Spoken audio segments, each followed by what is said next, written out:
គ្នាណាអូយហើយឡើងចឹងនេះឡើងអេមហ្មងតាមបងប្អូនយើងអ្នកគ្នាណាគឺបែបហ្នឹងបងប្អូន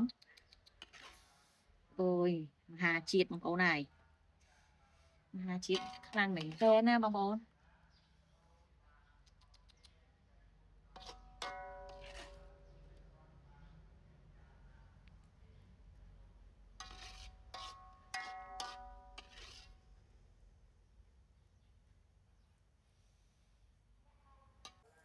ជុំរៀបសួរបងប្អូនជាទីស្រឡាញ់ជួបគ្នាទៀតហើយណាជាមួយអ្នកភីមសម្រាប់ថ្ងៃនេះផ្លែមានអ្នកភីមចិត្តទុំហើយមានធម្មជាតិមើលផងណាបងប្អូនអ្នកគ្នាចង់ញ៉ាំអត់បើចង់ញ៉ាំមកតែភីមមកសម្រាប់ចិត្តនិយាយទៅពុកម៉ែបងប្អូនអរគ្នាសម្រាប់អភីមគឺជីវិតសាមញ្ញបែបធម្មតាតែអត់តែមានក្តីសុខគឺយកឲ្យសម្រាប់ចិត្តអ្វីសំខាន់នៅក្នុងថ្ងៃនេះអភីមចង់បញ្ជាក់ថាមានមុខម្ហូបថ្មីទៀតហើយយកមកចែកជូនឲ្យបងប្អូនយើងអរគ្នាទស្សនាអញ្ចឹងបងប្អូនអរគ្នាសម្រាប់ម្ហូបនៅក្នុងថ្ងៃនេះកាន់តែពិសេសជាងថ្ងៃមុនទៀតអញ្ចឹងពុកម៉ែបងប្អូនអរគ្នាចង់ដឹងហើយត្រូវអត់បើចង់ដឹងតោះទៅជាមួយអភីមថាអភីមធ្វើអីខ្លះនៅក្នុងថ្ងៃនេះមុខម្ហូបតោះបងប្អូនវ៉ាវបងប្អូនអរគ្នាអូយគ្រាន់តែឃើញគ្រឿងហ្នឹងសំនេះក៏ដឹងថាកាន់តែពិសេសដែរសម្រាប់ចិត្តអរគ្នាសម្រាប់មុខម្ហូបនៅក្នុងថ្ងៃនេះណាអញ្ចឹងបងប្អូនអរគ្នាជាមួយនឹងមុខម្ហូបនៅក្នុងថ្ងៃនេះគឺអភីមលើកយកមកធ្វើជាមួយនឹងមុខម្ហូបឡុកឡាក់សាច់គោអូយបងប្អូនណាមើលសាច់គោគេផងនេះសាច់ឡើងស្រស់ញញឹមតែម្ដងណានិយាយទៅបងប្អូនអរគ្នាសម្រាប់ការធ្វើសាច់គោឡុកឡាក់នេះគឺយើងយកសាច់ណាផ្នែកសាច់គោយកអាផុយបាទយើងងាយស្រួលក្នុងការញ៉ាំណាអញ្ចឹងបងប្អូនអរគ្នាសម្រាប់គ្រឿងផ្សំឡុកឡាក់សាច់គោរបស់យើងគឺមានប៉ុណ្ណឹងអញ្ចឹងបងប្អូនអរគ្នាមើលអាភីមរៀបរាប់ទាំងអស់គ្នាងាយស្រួលបងប្អូនទាំងអស់គ្នាចង់ធ្វើណាគឺយើងមានជីវ៉ាន់ស៊ុយជាមួយនឹងខ្ទឹមក្រហមខ្ទឹមបារាំងប៉េងប៉ោះហើយជាមួយនឹងម្សៅឆារបស់យើងណាជាមួយនឹងប៊ីចេងស្ករណាម្សៅរ៉ូឌីចឹងទៅណាអានេះទឹកត្រីប្រេងខ្យងណាជាមួយសាឡាត់បន្លែយើងសាឡាត់ណាហើយម្រេចក្រូចឆ្មាគឺយើងមានតែប៉ុណ្្នឹងទេ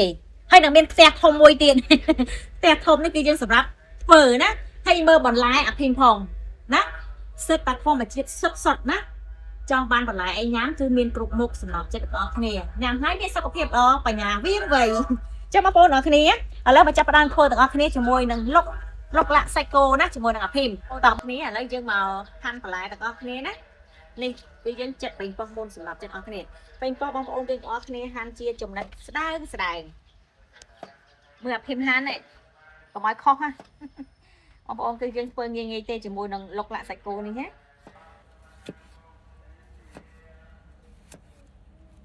បារាំងបងប្អូនទាំងអស់គ្នាយើងហាន់ជាបន្ទះស្ដើងអញ្ចឹងណា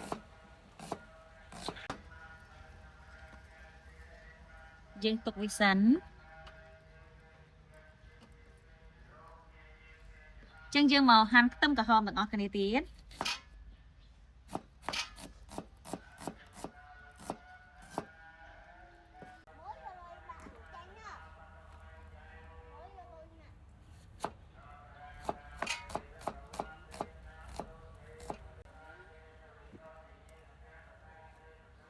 ជីវ៉ាន់ស៊ុយរបស់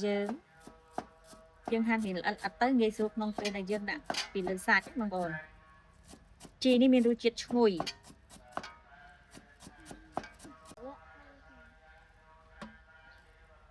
បងប្អូនគ្នាអញ្ចឹងយើងមកណារៀបចំណាតុបតែងបន្លែរបស់យើងនៅក្នុងចានដើម្បីឲ្យមានសោភ័ណភាពល្អអញ្ចឹងណាមើលទៅគួរជាទីចង់ញ៉ាំតើនេះសាឡាត់របស់យើង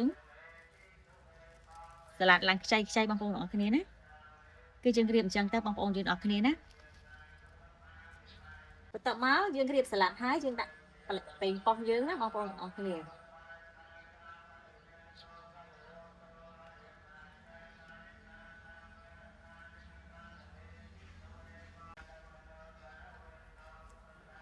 យើងគឺយើងបានកប់តែងហើយបងប្អូនយើងអរគ្នារៀបចំហើយណាអញ្ចឹងយើងបាន2ចានសម្រាប់ចិត្តអរគ្នាវ៉ាវពណ៌ឡើងភីងបងប្អូនយើងអរគ្នាណាអញ្ចឹងបងប្អូនអរគ្នាយើងទុកមួយឡែកសិនយើងបន្តក្នុងការធ្វើសាច់កាន់សាច់បន្តិចដល់ចិត្តអរគ្នាយើងមកហាន់សាច់គោរបស់គ្នាណា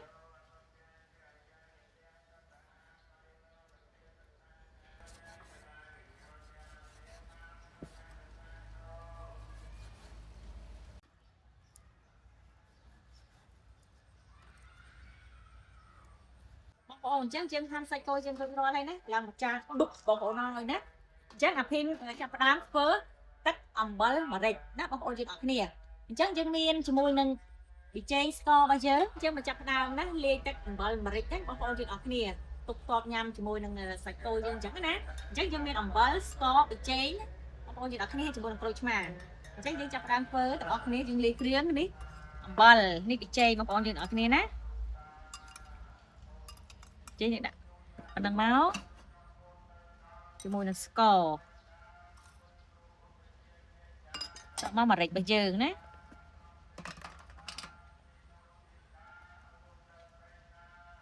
ដើម្បីលាយឲ្យវាឈ្ងុយណានេះដាក់ពីកំពឹសអញ្ចឹងទៅនេះច្រាំឲ្យវាម៉ត់ទៅបងប្អូនបងប្អូនណាតែឆាឲ្យម៉ត់ហើយណាយើងដាក់ចូលក្នុងអំបិលរបស់យើងតមកយើងមកហាន់ក្រូចណាងាយងាយបងប្អូនអរគ្នាណាទឹកអំបិលមិនក្រូចឆ្មាយើងតមកគឺយើងធ្វើការច្របាច់ទឹកក្រូចឆ្មាចូលនៅក្នុងគ្រឿងផ្សំរបស់យើងណាអូអាភីមដាក់2ផ្លែបងប្អូនយើងអរគ្នាណាអញ្ចឹងយើងកូរវាសិនឲ្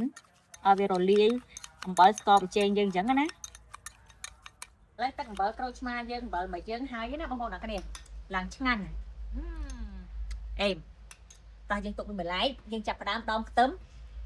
រលីងសាច់គោរបស់យើងណាលុកឡាក់តែម្ដង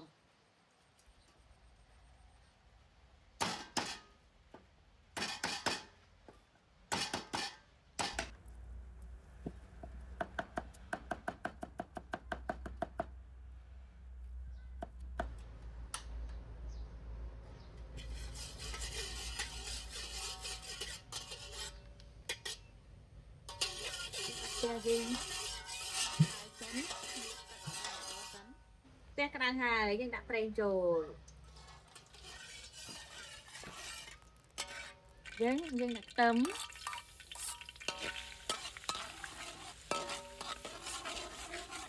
អូនខ្ទឹមយើងឡើងឈ្ងុយហើយចាប់ផ្ដើមឈ្ងុយហើយអញ្ចឹងយើងកុំឲ្យយើងខ្លោចតន់ក្រហមជ្រុលអញ្ចឹងណាយើងឲ្យលេងជាមួយនឹងសាច់គោរបស់យើងសំឡេងបងប្អូនអរគ្នាយើងសាច់យើងដាក់លុកlạiយើងកុំឲ្យវាឆ្អិនពេកអញ្ចឹងណាអញ្ចឹងយើងចាប់ផ្ដើមដាក់គ្រឿងរបស់យើងណាដាក់ប្រេងខ្យង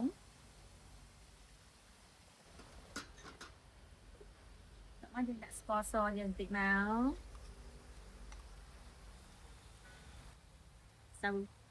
ស៊ុបរ៉ូឌីរបស់យើងណាជាមួយនឹងប៊ីចេង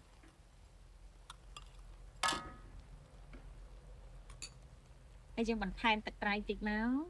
តិចបានហើយបងប្អូនយើងអរគ្នាឲ្យមានជាតិអញ្ចឹងណាយើងច្របល់ឲ្យវាសាមអូយឡើងអេមបងប្អូនអរគ្នាយើងច្របល់វាប៉ុណ្ណឹងហើយយើងចាប់ដើមណានេះម្សៅឆាយើងណាយើងដាក់លាយទឹកបងប្អូនយើងអរគ្នាអញ្ចឹងយើងចាក់ចូល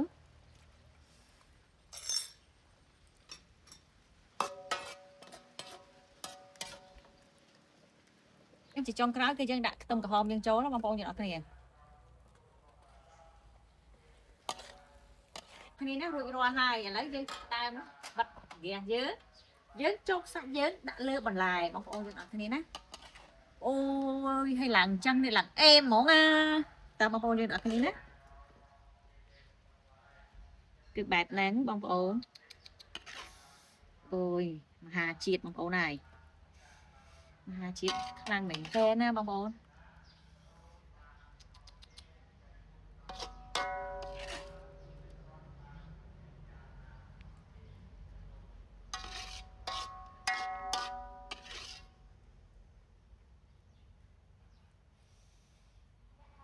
រួចរាល់ហើយបងប្អូនយើងទាំងអស់គ្នាឥឡូវយើងចាប់ផ្ដើមណា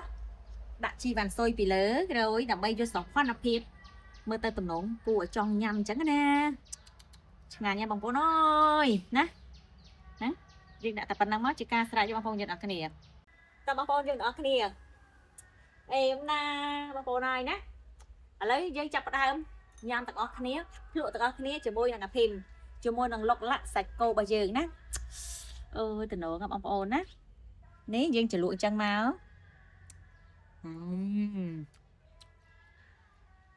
giật chứ anh nhau bông bầu nồi đó thì mua đồng bình bao dân đấy ngon không ăn lắm cứ nhắm việc nghiệp rất nhanh nó bông bầu nó cái thịt toàn toàn giờ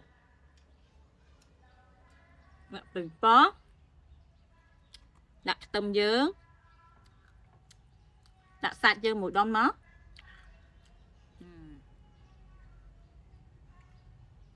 rồi tới dân thua cá chọc gì chọc trắng em không bờ đây dướng chập đám chủ lụa nham cho này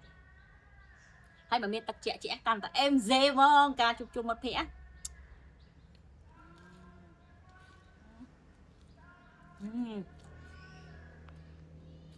បងប្អូនចាស់សម្រាប់ការធ្វើលោកលាក់សាច់គោរបស់យើងនេះគឺថាបានបញ្ចប់ហើយបងប្អូនអូយរសជាតិឆ្ងាញ់ណាស់អញ្ចឹងបងប្អូនអរគ្នាអាចធ្វើសាកញ៉ាំបានណាវាងាយស្រួលក្នុងការធ្វើបងប្អូនយើងអរគ្នាណាអ្វីដែលសំខាន់គឺថាឃើញសាបតែគុណភាពអត់សាបមួយណាមុខម្ហូបមួយនេះណាអញ្ចឹងបងប្អូនយើងអរគ្នាសម្រាប់វីដេអូណាសាច់គោណាលោកលាក់របស់យើងបញ្ចប់ហើយហើយអភិមក៏អរគុណច្រើនសម្រាប់ពុកម៉ែបងប្អូនយើងអរគ្នាដែលបានទស្សនា